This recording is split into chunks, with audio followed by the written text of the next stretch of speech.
At exactly 2:17 a.m. on September 22nd, 2024, Jake Morrison cut through the armored truck's steel like butter, taking $15.2 million in casino cash, money the casino wanted buried forever. Cameras showed nothing, but the biggest mistake? He didn't know someone was watching. What happened next almost cost him everything. When Jake's truck was found abandoned on a lonely highway, investigators thought they had him. But inside they found a clue that changed everything. What was it? Stay with me to find out. Before we dive in, how much time do you have right now? Because once you hear Jake's story, you won't stop. This is the smartest, most daring casino investigation Texas has ever seen. Smash that subscribe button and like. It helps me bring you more insane true crime stories just like this. Ready? Let's go. Jake's heart pounds as state police officers walk directly toward his construction truck, just 20 feet from where he's loading $2.1 million in stolen casino cash. Sweat drips down his face behind the hazmat mask as he continues the theatrical chemical spill cleanup, his hands steady despite knowing that discovery means life in prison. Everything under control here. Officer Martinez calls out, flashlight beam sweeping dangerously close to Jake's hidden money containers. Yes, sir, just containing the spill, Jake replies, his voice muffled by the respirator, praying his fake credentials hold up under scrutiny. The armored truck driver lies unconscious nearby, not dead, just temporarily incapacitated using Jake's knowledge of industrial gases. One wrong move, one suspicious glance at his equipment, and 5 years of perfect planning crumbles. But Jake Morrison didn't become Texas's most wanted man by making mistakes under pressure. But how did a small-town welder end up in this impossible situation, stealing millions while chatting with cops? This story starts 5 years earlier, with an accidental discovery that would change everything Jake thought he knew about the American dream. Jake Morrison wiped welding sparks from his safety goggles and checked his watch. 11:47 p.m., another 16-hour day at the Lone Star Casino expansion project, and he still couldn't afford his son's school supplies. The ventilation duct repair should have been routine. Cut here, weld there, collect his $68,000 annual paycheck that barely covered rent. But when Jake's torch accidentally cut through the wrong wall section, everything changed. Behind the drywall sat a hidden room. Stacks of cash filled metal shelves, easily $2 million in unmarked bills. No windows, no security cameras, no legitimate reason to exist. Jake photographed everything with his phone, sealed the wall, and finished his shift. That night, he couldn't sleep. The next morning brought devastating news. Project manager Sullivan announced layoffs during the team meeting. "We're cutting 40 welders to reduce costs," Sullivan said, not looking up from his clipboard. "Budget constraints, you understand." Jake's stomach dropped. 40 families destroyed while executives approved $2 million in bonuses for themselves. The exact amount he'd found hidden in the walls. Casino owner Richard Blackwood addressed the remaining workers with undisguised contempt. "These blue-collar types don't understand business," Blackwood told Sullivan. Loud enough for everyone to hear. They should be grateful for any job. That evening, Jake's 8-year-old son Tommy asked the question that broke his heart. "Dad, why do you work so hard but we're still poor?" Jake stared at casino blueprints spread across his kitchen table. Blueprints he'd helped create. He knew every security camera angle, every guard rotation, every structural weakness in their impenetrable system. Using his maintenance access, Jake began mapping the casino's operations during legitimate repairs. What he discovered made his blood run cold. Hidden rooms throughout the building contained millions in cash, fake invoices for construction equipment that didn't exist, shell companies receiving payments for services never rendered. The casino wasn't just taking from workers, it was cleaning money for organized crime syndicates.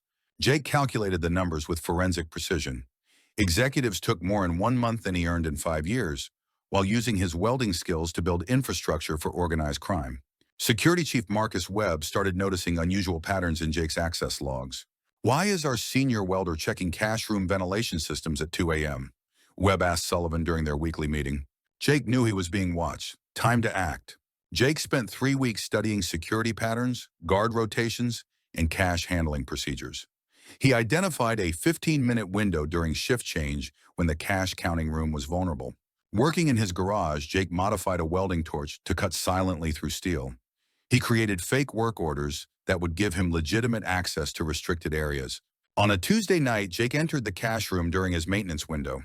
His welding equipment looked completely normal to security guards. He cut through a hidden panel and removed exactly $25,000 from the illicit money stash.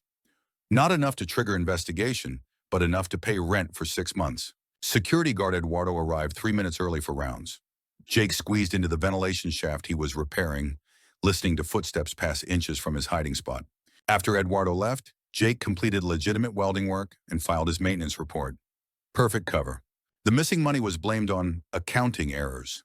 Webb noticed Jake's work orders didn't match the maintenance schedule and started cross-referencing employee access logs. Jake studied manager Sullivan's habits for 3 weeks. Sullivan stored weekend cash deposits in his office safe. Money meant to pay off construction inspectors who ignored safety violations. Jake rigged the electrical system to cause a controlled power outage, forcing security to call maintenance. During the power emergency, Jake accessed Sullivan's office through ceiling panels. Sullivan returned unexpectedly during the repair work. Jake hid behind the desk for 20 minutes, heart pounding, as Sullivan made phone calls just feet away. After Sullivan left, Jake used his custom torch to open the safe from behind, removing $75,000 in bribe money. He temporarily replaced it with fake bills, then removed the real money after Sullivan departed. Webb noticed correlation between electrical problems and missing money. He installed hidden cameras in electrical rooms, suspicious of Jake's convenient emergency responses. Jake spent 6 weeks planning access to the main vault during monthly security upgrades. He fabricated specialized drilling equipment disguised as electrical maintenance tools. During the 45-minute upgrade window, Jake cut through the vault access tunnel from the building's electrical conduit system, avoiding all sensors. Inside, he discovered $250,000 in syndicate money being prepared for financial fraud through fake construction contracts. The vault door started opening while Jake was cutting through cash containers. He had 90 seconds to hide in the ventilation system before security arrived for routine checks. Jake used his torch to reseal the access point from inside the tunnel, making entry appear untouched. He escaped through the electrical infrastructure he'd designed. Webb discovered welding residue in electrical tunnels and realized the thief had advanced technical skills. Jake's ex-wife, Sandra, noticed his improved finances and asked questions. "You seem different lately," Sandra said during their custody exchange. "The boys mentioned you bought them new clothes." "My welding business is picking up," Jake lied, hating himself for deceiving her. Jake created an elaborate scheme involving a fake gas leak requiring building evacuation. He rigged the gas detection system to trigger false alarms during perfect timing windows. As senior welder, Jake had legitimate authority during gas emergencies. Security evacuated while he stayed behind for essential safety repairs. He accessed the main cash storage containing $500,000 in syndicate money awaiting offshore transfer. The fire department arrived 15 minutes early to investigate. Jake worked silently while firefighters checked the building exterior, completing his cutting operation inches from discovery. Using an industrial cutting method instead of welding torch, Jake created silent, fast entry that appeared like gas explosion damage. Webb realized all incidents correlated with Jake's emergency responses. He started 24-hour surveillance but needed concrete evidence for arrest. With Webb closing in, Jake knew this would be his final score before disappearing forever. For 3 weeks, he studied Blackwood's penthouse security system, a custom installation Jake hadn't designed, making it his most dangerous target yet. The penthouse used biometric scanners, motion sensors, and pressure plates Jake had never encountered. He spent nights in the casino's blueprint archive, memorizing every structural detail. The elevator shaft maintenance access required forged fire safety credentials and official inspection permits. Jake created fake documents from the Texas Fire Marshal's office, complete with holographic seals and verification codes. He scheduled a mandatory safety inspection during the busiest casino hours, when security would be distracted by gambling floor operations. Tuesday morning at 10:47 a.m., Jake entered the building wearing official fire department coveralls and carrying legitimate-looking inspection equipment. The elevator shaft access panels were 30 floors above ground level. One mistake meant certain death. Jake's hands trembled as he climbed through the maintenance shaft, his welding torch and cutting equipment strapped to his back. The shaft was barely wide enough for his shoulders, and every sound echoed like gunshots in the metal tube. At the penthouse level, Jake used his custom silent cutting torch to create an access point through the shaft wall. The penthouse floor was Italian marble. Any scratch would be noticed immediately. Blackwood's personal safe sat behind a hidden panel in his office wall. Jake had studied security footage for weeks, timing Blackwood's daily routines down to the minute. He had exactly 18 minutes before Blackwood returned from his lunch meeting. The safe required both electronic code and biometric scan. Jake used thermal imaging equipment to detect Blackwood's fingerprint patterns on the scanner surface, then created a silicone replica using techniques learned from Navy demolition training. Inside the safe, Jake found more than money. Financial documents revealed the casino's role in a 5-state cartel operation worth $500 million annually. Drug distribution routes through construction sites Jake had built. Payment schedules for judges, police chiefs, and city councilmen. But the most devastating document was a neighborhood development plan. Jake's own community, where his sons lived, was targeted for urban renewal after being systematically flooded with cartel drugs.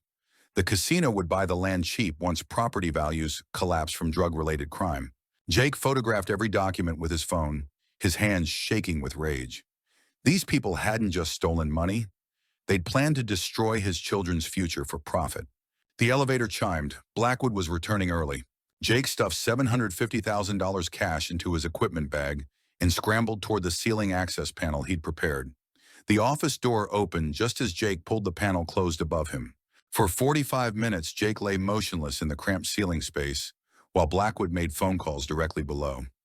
Every word confirmed Jake's worst fears. "The Morrison neighborhood is almost ready," Blackwood told someone on the phone. "Drug activity is up 300%. Property values are crashing exactly as planned. We'll make the purchase offers next month." Jake bit his lip to keep from screaming.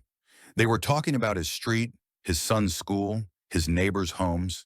"What about the thefts?" Blackwood continued. "Webb thinks it's that Welder Morrison. We should eliminate him before he becomes a problem." Jake's blood ran cold. They weren't just planning to arrest him, they wanted him dead. The phone call ended. Blackwood's footsteps moved toward the bathroom. This was Jake's only chance to escape. Moving like a ghost, Jake reopened the ceiling panel and dropped silently to the office floor. The safe door was still open. Blackwood had been too distracted to notice anything missing. Jake reached the elevator shaft just as he heard Blackwood's voice from the office. "What the hell? My safe is open." Security alarms would sound any second. Jake had to descend 30 floors through a maintenance shaft while avoiding detection. His welding equipment made climbing down nearly impossible, but abandoning it would leave evidence. Jake rappelled down the shaft using steel cable from his welding kit, dropping 10 floors at a time and stopping at mechanical levels to avoid security cameras. His hands were raw and bleeding by the time he reached the basement level. Webb's voice crackled over security radios throughout the building. "All units, we have a confirmed breach in the penthouse. Lock down all exits. Find Jake Morrison." Jake emerged from the shaft in the basement maintenance area, his official fire department coveralls providing perfect camouflage among the real emergency responders now flooding the building. He walked calmly past security guards and FBI agents, carrying his equipment like any other city inspector finishing his shift. Outside, Jake heard Webb's radio call. "Morrison's vehicle is gone from the parking structure. Issue the arrest warrant." Jake had 10 minutes before every police officer in Texas would be hunting him. Time for the final heist that would expose everything or destroy him completely. Jake's most elaborate scheme yet: intercepting the monthly armored truck carrying $2.1 million in syndicate money to offshore banks. His modified construction truck contained specialized cutting equipment and official roadwork permits.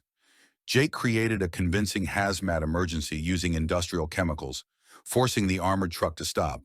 In under 18 minutes, Jake cut through the truck's reinforced compartment and transferred the money into steel containers. State police arrived to assist with the chemical spill while Jake was loading money. He completed the transfer while uniformed officers stood 20 feet away, his emergency response training making every action appear legitimate. Jake drove away as an emergency responder, leaving a scene that appeared to be a successfully contained hazmat incident. Webb arrived at the crime scene and immediately recognized Jake's welding techniques. The FBI launched a manhunt tracking Jake to the Mexican border.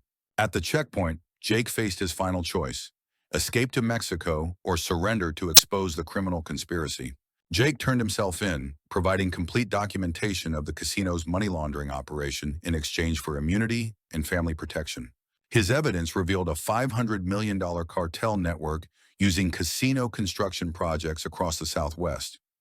The FBI arrested 47 people, including casino executives and cartel operatives.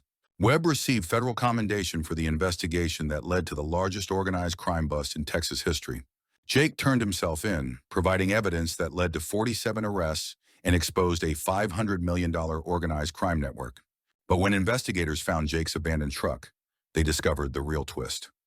Inside was a USB drive containing detailed records of every syndicate operation across Texas. Jake hadn't just taken money, he'd been documenting everything for 5 years. The welder they thought was a criminal had been an undercover investigator all along. And if you think Jake's story was wild, wait until you hear about the accountant who discovered his charity was letting children die while executives bought yachts. That story is coming next week, so make sure you're subscribed with notifications on. Trust me, you won't want to miss it.